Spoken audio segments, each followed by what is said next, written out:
ಹಂಗಾಯ್ತು. ಹೌದ್. ಇನ್ನು ನನಗೊಂದು ಮಾತು ಕೇಳ್ಯಾರ ಅವರು. ಏನತ್ರಿ?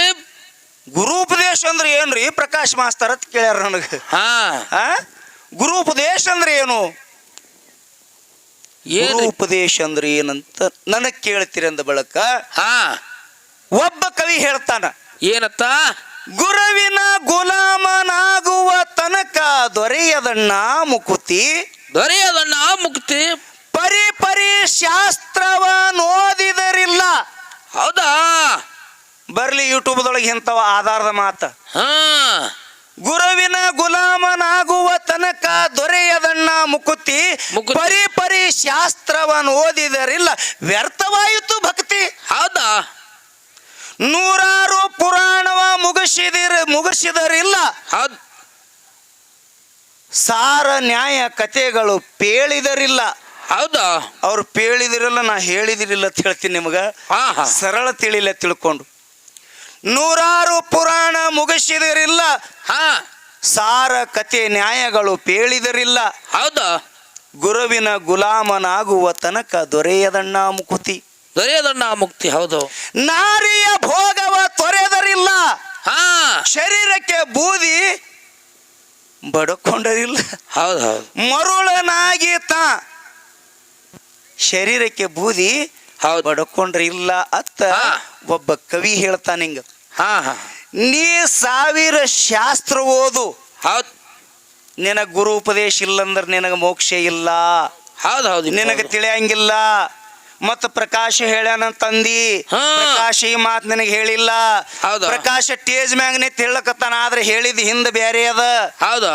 ಗುರುವಿನ ಗುಲಾಮನಾಗುವ ತನಕ ದೊರೆಯದಣ್ಣ ಮುಕುತಿ, ಪರಿ ಪರಿ ಶಾಸ್ತ್ರವನ್ನು ಓದಿದರಿಲ್ಲ ವ್ಯರ್ಥವಾಯಿತೋ ಭಕ್ತಿ. ನೀ ಎಷ್ಟೇ ಶಾಸ್ತ್ರ ಓದು, ಪಿಂಟು ಮಾಸ್ತರ ಜಗತ್ತಿನೊಳಗೆ ದೊಡ್ಡ ಹೆಸರಾಗು, ಆದ್ರೆ ನಿನ್ನ ಗುರುಪದೇಶ ಇಲ್ಲ ಅಂದ್ರೆ ನೀ ಏನು ಮಾಡಿದ್ದು ಸ್ವಾರ್ಥಕ್ಕಿಲ್ಲ. ಹೌದಾ? ಮೊದಲು ನಿನ್ನ ಗುರುಪದೇಶ ಬೇಕು, ಬರೇ ಮಂತ್ರ ಅಲ್ಲ. ಒಂದು ಮಾತು ಹೇಳಿದ್ರಿ ನೀವು. ಏನತ್ರಿ? ನೀವು ಎಷ್ಟು ಮಾತು ಹೇಳಿರಿ ಎಲ್ಲಾ ಲೆಕ್ಕ ಕೊಡ್ಲಿಲ್ಲ ಅಂದ್ರ ನನಗೇನು ಕರ್ಜಿ ಪ್ರಕಾಶತೆ ಕರಿಬೇಡ್ರಿ. ಲಚ್ಚಾಣ ಸಿದ್ದಪ್ಪ ಮಹಾರಾಜ ಇಬ್ರಿಗೆ ಉಪದೇಶ ಕೊಟ್ಟ. ಹೌದಾ? ಅವನಿಗೆ ಲಚ್ಚಾಣ ಸಿದ್ದಪ್ಪ ಮಹಾರಾಜಗ 500 ಮಂದಿ ಶಿಷ್ಯರಿದ್ರು. ಹೌದೇನೋ? 500 ಮಂದಿ ಶಿಷ್ಯರು. ಎಲ್ಲಾರು ಬರೇ ಮಂತ್ರ ಕೇಳಿ ಹೋದ್ರು. ಮಂತ್ರ ಅಂದ್ರೆ ಯಾವುದು? ಓಂ ನಮ ಶಿವ ಅನ್ನುವಂತ ಮಂತ್ರ ಕೇಳಿ ಹೋದ್ರು. ಹೌದು. ಸಿದ್ದಪ್ಪ ಮಹಾರಾಜ ಒಂದ್ ದಿವಸ ಎಲ್ಲ 500 ಶಿಷ್ಯರಿಗೆ ಕರೆದು ಒಂದು ಮಾತು ಕೇಳ್ತಾನ. ಏನಂತ ಕೇಳಿದ್ರಿ? ನಾಳಿನ ದಿವಸ ನಿಮ್ಗೆ ಉಪದೇಶ ಕೊಡವಿದ್ದೀನಿ. ಹೌದು. ಯಾರ್ಯಾರು ಉಪದೇಶ ತಗೋತೀರ ಬರ್ರಿ ಅಂದಾಗ, ಯಪ್ಪ ನನಗ್ ಕೊಡ್ರಿ ನಿಮಗ್ ಕೊಡ್ರಿ ಅಂತ ಬಂದ್ರು ಎಲ್ಲಾರು ಕೂಡಿ. ಹೌದು. ಅವಾಗ ಸಿದ್ದಪ್ಪ ಮಹಾರಾಜರಂದು ಉಪದೇಶ ಕೊಡ್ಬೇಕಾದ್ರೆ ಏನದ ಕಂಡೀಷನ್ ಗೊತ್ತದೇನಂದ್ರು? ಏನ್ ಹಾಕದ್ರಿಪ್ಪ? ಏನ್ರಿಪ್ಪ ಅಂದ್ರು, ಯಾರು ಉಪದೇಶ ತಗೋತಿರ್ ನೋಡು ಅವ್ರಿಗೆ 3 ದಿನ ಮಣ್ಣಾಗ ಮುಸ್ತೀನಿ ಅಂದ್ರ ಅವ್ರು. 3 ದಿನ ಮಣ್ಣಾಗ ಮುಸ್ತೀನಿ ಅಂದ್ರು. ಹೌದು. ದಿಕ್ಕೆಟ್ ಓಡಿದ್ರಿ ಇವು. ಗುರು ಶಿಷ್ಯರ ಸುಮ್ಮ ಹಗರ ಮಾತೇನ್ರಿ? ಹೌದೌದು. ಒಬ್ಬವ ನಿಮಗ್ ಹಾಸಿ ಹೇಳ್ತೀನಿ ಇದ್ರೊಳಗೆ. ಗುರುವಿನ ಬಳಿ ಬಂದ್ರಿ ಒಬ್ಬವ, ಯಪ್ಪ ನಾನು ನಿಮ್ ಶಿಷ್ಯ ಆಗ್ಬೇಕತ್ತೀನ್ರಿ, ಶಿಷ್ಯ ಆಗ್ಬೇಕಾದ್ರೆ ಹೆಂಗ ಆಗ್ಬೇಕ್ರಿ ಅಂತ ಕೇಳ್ದವ. ಹೌದು. ಶಿಷ್ಯ ಆಗ್ಬೇಕಾದ್ರೆ ನೇಮ ಅವತಮ್ಮ ಅಂದವ. ಪಿಂಟು ಮಾಸ್ತರ್ ನೇಮ ಅದಾವ. ಹೌದು. ಏನವ ನೇಮ? ಏನಿಲ್ಲ, ಮುಂಜಾನೆ 4ಕ್ಕೆ ಏಳಬೇಕು, ನಾ ಹೇಳಕ್ಕಿಂತ ಮೊದಲು ನೀರು ಕಾಸ್ಬೇಕು. ಹೌದಾ? ನನಗೆ ಜಳಕಕ್ಕ. ಮತ್ತ ಆ ನೀರು ಕಾಯೋದ್ರೊಳಗೆ ಹೋಗಿ ಹಳ್ಳಕ್ಕೆ ಹೋಗಿ ಬನಕ್ಕೆ ಹೋಗಿ ಹೂ ಹರ್ಕೊಂಡು ಬರ್ಬೇಕು, ಹೂವಿನ ಹೊಲಕ್ಕೆ ಹೋಗಿ ಹೂ ಹರ್ಕೊಂಡು ಬರ್ಬೇಕು, ಪತ್ರಿ ದಳ ಹರ್ಕೊಂಡು ಬರ್ಬೇಕು. ಅಷ್ಟರೊಳಗೆ ನೀರು ಕಾಯ್ತಾವ, ಒಯ್ದು ಬಚ್ಚಲಾಗಿಡ್ಬೇಕು. ನನಗೆ ಜಳಕ ಮಾಡಿಸ್ಬೇಕು. ಜಳಕ ಮಾಡಿಸೋತ್ನ್ಯಾಗ ಮೈ ಎಲ್ಲ ತಿಕ್ಕಬೇಕು, ಮೈ ಒರೆಸ್ಬೇಕು, ಇಷ್ಟೆಲ್ಲ ಸೇವಾ ಮಾಡ್ಬೇಕು. ನಾ ಜಳಕ ಮಾಡಿ ಬಟ್ಟಿ ಉಟ್ಕೊಂಡು ಬರೋದ್ರೊಳಗೆ ಪೂಜಾದ ಸಾಮಾನೆಲ್ಲ ರೆಡಿ ಇರಬೇಕು.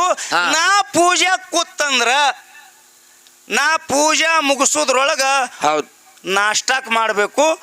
ನಾ ಪೂಜಾದ ಎದ್ದು ಕೂಡಲೇ ನನಗೆ ನಾಷ್ಟ ಮಾಡಿಸ್ಬೇಕು. ನಾಷ್ಟ ಮಾಡಿ ನೀ ಮಾಡಿದ ಅಡಿಗೆ ಒಂದು ವೇಳೆ ನಾ ಉಂಡು ಉಳಿತಂದ್ರೆ ನೀವು ಉಣ್ಬೇಕು, ಇಲ್ಲಂದ್ರೆ ಉಪವಾಸ ಇರಬೇಕು. ನೇಮದವನಿಗೆ ಇಷ್ಟ ಅವ ನೋಡಿ ನೇಮ ಅಂದ. ಇವ ಏನನ್ಬೇಕ್ರಿ ನೇಮದವ? ಇಷ್ಟು ನೇಮ ಅವ್ರಿ ಯಪ್ಪ ಶಿಷ್ಯ ಆಗ್ಬೇಕಾದ್ರ ನೀವು ಇಷ್ಟೆಲ್ಲ ನೇಮ. ಹಿಂಗಂದ್ರೆ ಸುಮ್ಮನೆ ಗುರು ಮಾಡ್ರಿ ಅಂದತ್ತೀವ. ಹಿಂಗಂದ್ರೆ ಸುಮ್ಮನೆ ಗುರು ಮಾಡ್ರಿ ಅಂದತ್.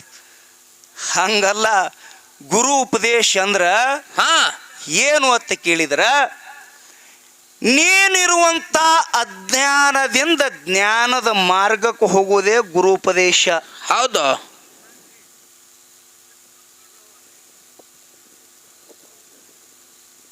ನಮಗಿಟ್ಟು ತೊಗೊಂಬರ್ರಿ ನಿಮ್ಮ ಜೋಡಿ. ಹೌದು. ಮತ್ತು ನೀವು ಕುಡಿಯೋರು ನಾವು ಒದರಾಡೋರು ಯಾರು ಕೇಳ್ಬೇಕು? ಇಟ್ಟೇ ಮಂದಿದ್ರಿ ಮೊದಲೇ. ತೊಗೊಂಬರ್ರಿ, ಚಾ ತೊಗೊಂಬರ್ರಿ.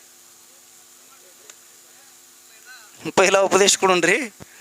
ಬದುಕ್ತಿದಿ ಅಂದ್ರ ಹಾ ಗುರು ಉಪದೇಶ ತಗೊಂಡೆ ಅಂದ್ರೆ ನಿನ್ನ ಜೀವನ ಬದಲಾವಣೆ ಆಗ್ತದ. ಹೌದು. ಕಡಿಕೋಳ ಮಡಿಯೋಳಪ್ಪ ಒಂದು ಪದ್ಯ ಹಾಡ್ಯ ನೀವು ಕೇಳಿದ್ರೆ ಕೇಳಿರ್ತೀರಿ, ಕೇಳಲಿಲ್ಲ ಅಂದ್ರೆ ನಾ ಹೇಳ್ತೀನಿ ಕೇಳ್ರಿ. ಹೇಳ್ರಿಪ್ಪ ಹೇಳ್ರಿ.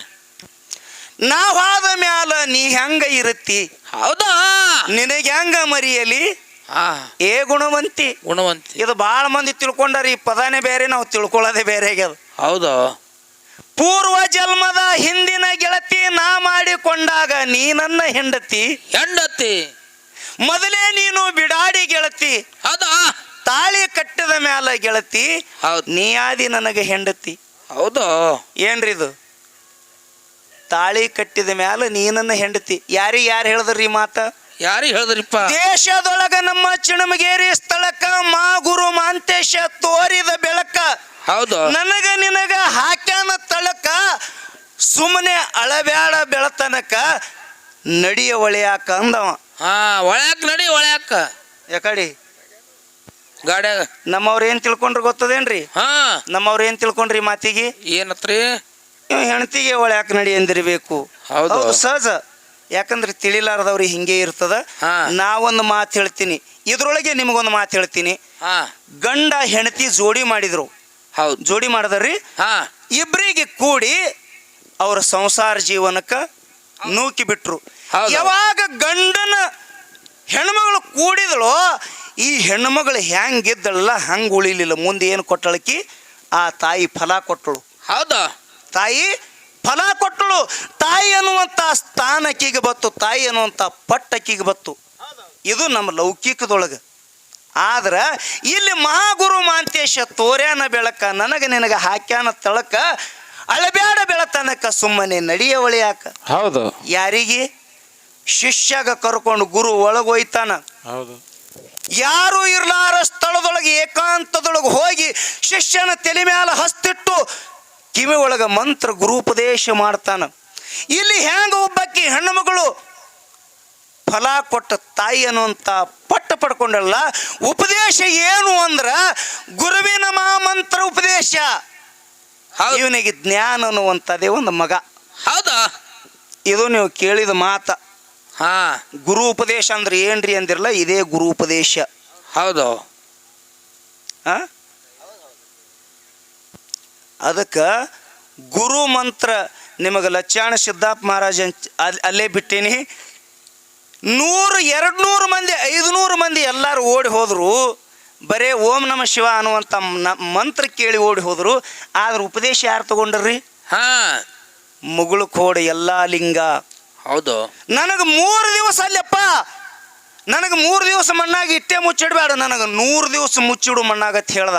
ಹೌದು. ಅವನಿಗೆ ಉಪದೇಶ ಐತಿ. ಪಿಂಟು ಮಾಸ್ತಾರ 8 ಮಂದಿ ಮಂತ್ರ ಹೇಳಿದ್ರು ನೋಡ್ರಿ. ಇಬ್ಬರೇ ಶಿಷ್ಯರಿದ್ರಿ ಅಂದ್ಬಿಟ್ರು. ಹೌದು. ಇಬ್ಬರೇ ಇದ್ರು. ಸಿದ್ದಪ್ಪ ಮಹಾರಾಜಿಗೆ ಇಬ್ಬರೇ ಇದ್ರತ್ ನೋಡ್ರಿ. ಇಟ್ಟೇರಿ ಯಾಕೆ ಸುಳ್ಳಿದ್ಯತೀನಿ? ಈ ಕಡೆ ಆಗ್ಯಾರ್ರಿ. ಕಡೆ ಏನ್ ಟನ್ ಗಟ್ಟಲೆ ಸುಳ್ಳು ಹೇಳಕತ್ತ ನೋಡ್ರಿ. ಇಬ್ಬರೇ ಇದ್ರತ್ ಶಿಷ್ಯರು. ಬಂಡಲ. ಅದಕ್ಕೆ ಹ್ಯಾಂಗ ಯಲ್ಲಪ್ಪ ಮಹಾರಾಜ 3 ದಿನ ಮಣ್ಣಾಗ ಕೊತ್ತು ಮ್ಯಾಗ ಎದ್ದು ಬಂದು ಗುರುವಿನ ಕೈಲಿ ಉಪದೇಶ ತಗೊಂಡ. 365 ಮಠ ಜಗತ್ತಿನೊಳಗ ಯಲ್ಲಪ್ಪ ಮಹಾರಾಜ ಇರ್ಲಕ್ಕಾಗಿ ಅದು ಎಲ್ಲೆಲ್ಲಿ ಅದು ರೀ? ಗೋವಾ ಕಾದು, ಗುಜರಾತ್ ಕಾದು, ತಮಿಳ್ನಾಡು ಕಾದು, ಆಂಧ್ರ ಕಾದು, ಬಾಂಬೆದೊಳಗಾದು. ನನಗಿಷ್ಟೇ ನೆನಪು ಅವ್ರಿ. ಮತ್ತು ಬಾಂಬೆದೊಳಗೆ ಯಲ್ಲಪ್ಪ ಮಹಾರಾಜನ ಮಠ ಅದಿಲ್ರಿ. ಸೊಲ್ಲಾಪುರದೊಳಗೆ ಯಲ್ಲಪ್ಪ ಮಹಾರಾಜನ ಮಠ ಅದಿಲ್ಲ. ಬೆಳಗಾವದೊಳಗೆ ಆದಿಲ್ಲ. ಗೋವಾದೊಳಗೆ, ಗುಜರಾತದೊಳಗೆ ಎಲ್ಲ ಕಡೆ ಯಲ್ಲಪ್ಪ ಮಹಾರಾಜನ ಮಠ ಅದು. ಯಾಕದು?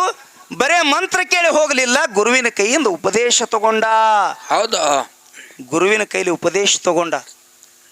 ಅದಕ್ಕೆ ಹ್ಯಾಂಗ ಗುರುವಿನ ಕೈಲಿ ಉಪದೇಶ ತಗೊಂಡ ಅನ್ನುವಂಥದ್ದು ಯಲ್ಲಪ್ಪ ಮಹಾರಾಜನ ಪದನೇ ಹಾಡ್ತೀನಿ.